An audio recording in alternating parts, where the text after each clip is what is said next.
Mes chers amis, voilà, nous sommes à quelques instants ou quelques heures, je ne sais pas très bien quand vous allez entendre ce message, mais on est mercredi matin, donc on est vraiment à l'entrée de la fête de Pessah.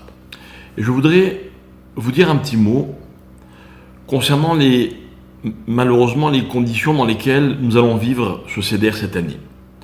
Le Seder de Pessah est normalement une soirée joyeuse, une soirée animée, une soirée dans laquelle on se retrouve tous, surtout les familles. Cette année, les circonstances sont un peu plus difficiles. Et je pense à tous ceux qui vont être à peu près seuls. Pourquoi je dis à peu près seuls ? D'abord parce que il est vrai qu'il y a des gens qui vont être tout seuls. J'en connais malheureusement.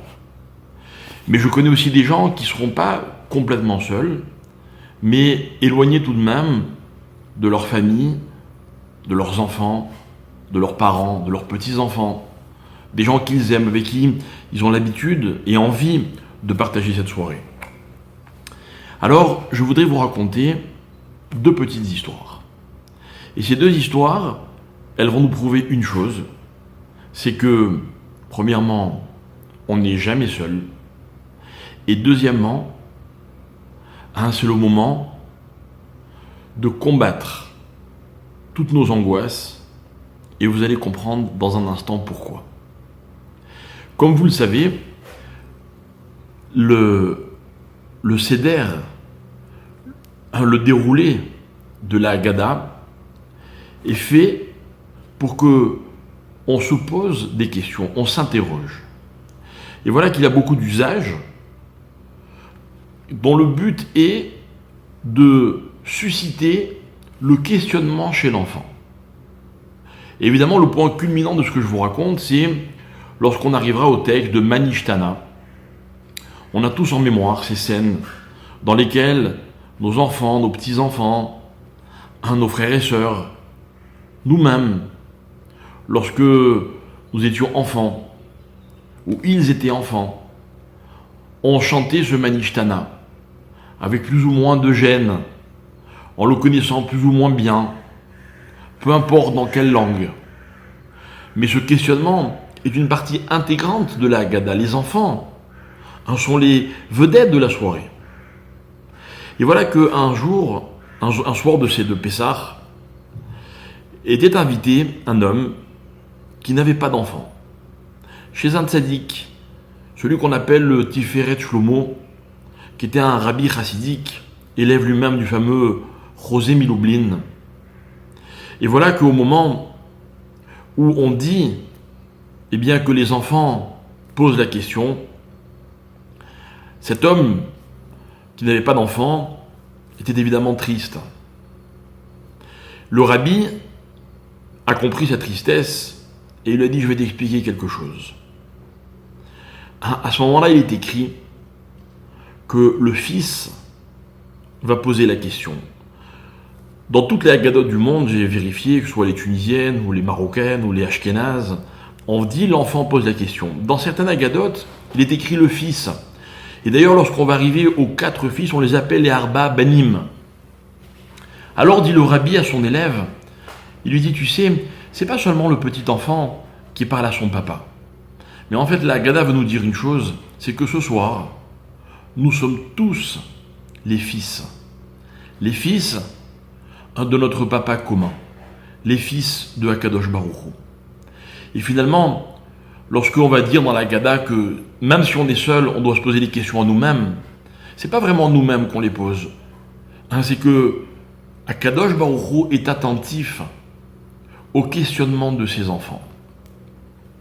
Mais l'histoire ne s'arrête pas là, enfin en tout cas pas celle-là, mais le message continue. Et on nous raconte une histoire qui est arrivée un jour aux États-Unis dans une famille commune, dans laquelle il y avait un enfant qui malheureusement ne s'était pas marié. Et il ne s'était pas marié parce qu'il avait des problèmes de développement. Et c'était un homme très simple d'esprit. Par exemple, on raconte que le soir de la Haggadah, alors qu'il était âgé de 26 ans, il prenait une Haggadah illustrée avec beaucoup de dessins, parce que c'est la seule qu'il était capable de comprendre. Évidemment, il n'avait pas trouvé de femme. Il n'arrivait pas à se marier, et pourtant, il en rêvait. Et voilà que, cette année-là, autour de la table, il y a ce fameux enfant, qui n'en est plus un, qui s'appelait Maniche. Et ce Maniche-là, cette année, était accompagné de son épouse. Il avait réussi à se marier.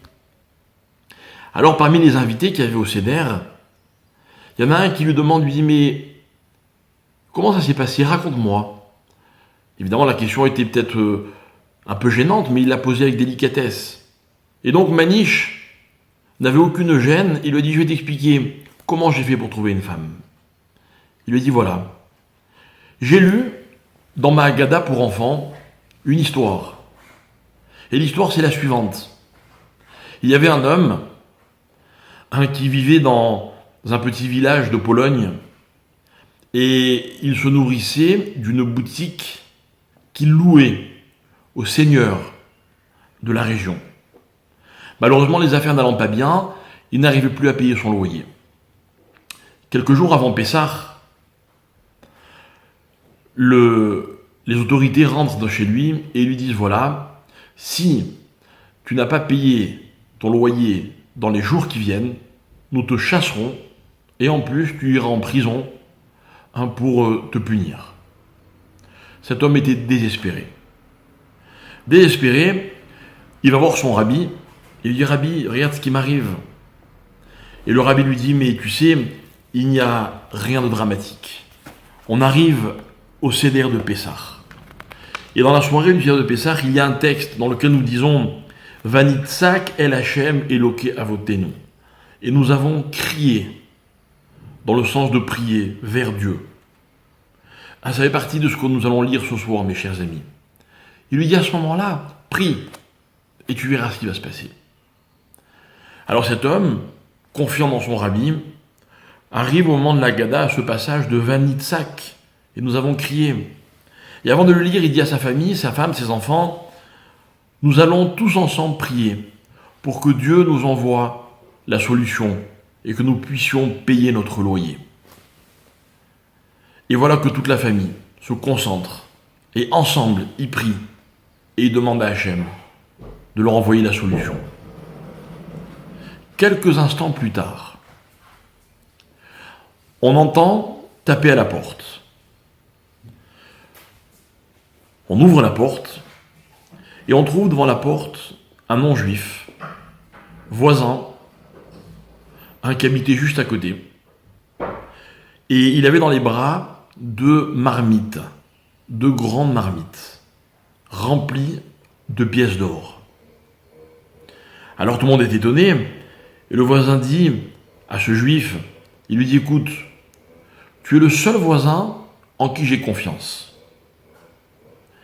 Je suis recherché par la police, je vais devoir fuir, sinon mon destin va être tragique.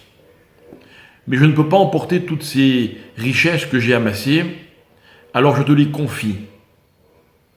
Dans la première casserole, il y a ce que tu vas me garder, et j'ai confiance en toi, et ce qu'il y a dans la deuxième marmite, eh bien c'est pour toi. Ce sera le salaire de ce travail que je te demande. Et voilà que la prière de cet homme a été entendue, presque instantanément. Alors, raconte Maniche, il dit, tu vois, quand j'ai lu cette histoire, eh bien j'ai compris ce qui me restait à faire. Et voilà que, après avoir lu cette histoire, j'ai demandé à toute ma famille de prier pour moi. Et tous ensemble, on a répété 3 fois. Akadosh Baruch Hu, Maniche n'en peut plus d'être seul. Envoie-lui son zivoug. Envoie-lui son épouse. Et tout le monde était ému. On allait reprendre la lecture de la Haggadah quand, raconte Maniche, j'ai dit à mon père, attends, mon jeune frère, lui aussi il faut qu'il se marie. Alors prions tous ensemble. Et ils ont prié tous ensemble. Et voilà que le lendemain de la fête, quelqu'un a téléphoné en proposant un shidour, une rencontre avec une jeune fille pour Manish. Et 1 heure après, quelqu'un d'autre a téléphoné pour proposer une demoiselle au petit frère de Manish. Et voilà que avant les 2e fêtes de Yom Tov, les deux avaient décidé de finaliser et de se fiancer, comme ça se fait dans ces milieux où on va très vite, et les deux ont pu fonder des familles dans les mois qui ont suivi. Voilà mes chers amis. Je ne sais pas avec qui vous passerez le CDR de ce soir, mais je suis sûr d'une chose. C'est que il y aura un papa et il y aura des enfants. Les enfants, ce seront vous, nous. Le papa, ce sera Akadosh Baruch Hu. Et de la même manière que dans l'histoire, les Juifs ont prié et ils ont été exaucés. Nous aussi ce soir, on va prier et on va être exaucés. Et n'hésitons pas. Et je voudrais vous proposer, mes chers amis, puisque nous sommes seuls, ou en tout cas avec beaucoup moins de monde que d'habitude, eh bien faisons en sorte que ce seder de ce soir, il soit un seder, non pas communautaire, mais de tout le peuple juif. Et je suis sûr que si ce soir on prie tous les uns pour les autres, Akadosh Baruch Hu ne pourra rester insensible à nos prières. Et ce sera ça la vraie libération. Vous savez, le peuple juif est libre et il est rassuré quand il réalise que Dieu est à ses côtés. Karov Hashem lechol korav. Dieu est proche de tous ceux qu'il appelle, dit le psaume 145. Mais attention, lechol asherikra uhu behemet, de tous ceux qu'il appelle vraiment. Voilà ce que nous allons faire ce soir. Alors oui, je pense à vous, et je suis sûr que je ne suis pas le seul. Je pense à toutes ces familles qui seront éparpillées ce soir. Je pense à tous ces gens, ces hommes, ces femmes, qui ont un conjoint, un parent, un enfant, un proche, qui est malade, peut-être dans un hôpital, sans nouvelles.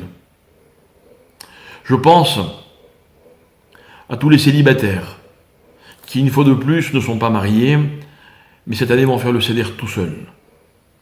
Je pense bref à tous les juifs de ce soir, qui malgré l'angoisse, malgré la peine, vont dresser la table du seder et vont fêter Pessah. Et notre puissance, mes chers amis, c'est celle-là. C'est que dans toutes les circonstances, on a toujours essayé de faire du mieux que l'on pouvait. Alors Akadosh Baruch Hu ne sera pas insensible. Et lorsque nous dirons Vanitzak El Hashem, on va crier, on va prier, on va implorer. Et Akadosh Baruch Hu arrêtera toute la souffrance. Et nous aurons notre sortie d'Égypte.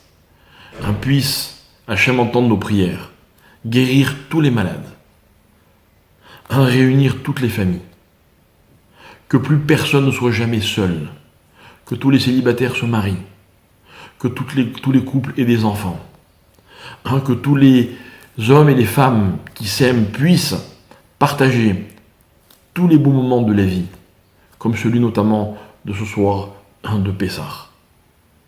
Que Bezrat Hashem, Akadosh Baruch Hu, nous envoie la délivrance, le Mashiach, et surtout que nous nous méritions, et je suis sûr que ce sera le cas. Jamais autant de Juifs ne se sont posés autant de questions que ce Pessah 5780. Il restera célèbre dans les annales et on se rappellera de lui en bien grâce à tout ce qu'il a entraîné et qu'il entraînera dans son sillage.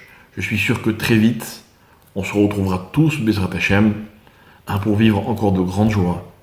Et si Dieu veut, avec le Mashiach, à Jérusalem. On l'a dit, on l'a répété. Cette année, c'est encore plus vrai que d'habitude. Les Shana Abba, Birushalayim Abnouya. L'an prochain, dans la Jérusalem reconstruite. Amen. Et Chag Sameach.